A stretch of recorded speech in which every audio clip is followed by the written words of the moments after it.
бино ба гузоришҳо додгоҳе дар Ироқ 4 зан аз Тоҷикистонро бо гуноҳи узвият дар гурӯҳи ба ном Давлати исломӣ ба зиндони якумрӣ маҳкум кардааст. Номи ин занҳо ошкор нашудааст. Маълум нест ки онҳо аз кадом қисмати Тоҷикистон ҳастанд ва кай ба Ироқ омаданд. Хабаргузории Франс пресс рӯзи 29 апрел гузориш дод ки додгоҳи ҷиноии марказии Бағдод дар ин рӯз ҳамчунин 19 зан аз Русия ва 6 зани озарбойҷониро барои узвият ва кӯмак ба Давлати исломӣ ба зиндони якумрӣ маҳкум намуд.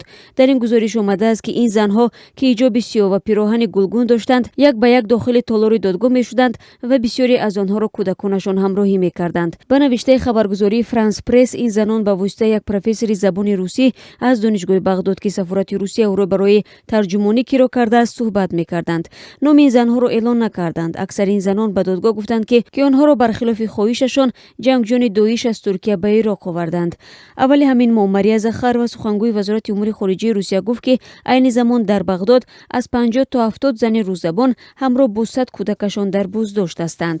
Аз ин пештар дар рӯзи 26 апрел ҳам дар ин додгоҳ 10 зани хориҷиро барои узвият дар гурӯҳи ба ном Давлати исломӣ дар Ироқ ба қатл маҳкум карданд.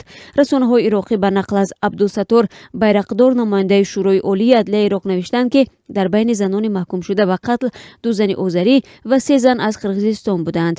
Гурӯҳи Давлати исломӣ соли 2014 қаламравҳои васеъи Ироқ ва аз ҷумла шаҳри Мосул дуввумин шаҳри бузурги кишварро ишғол кард.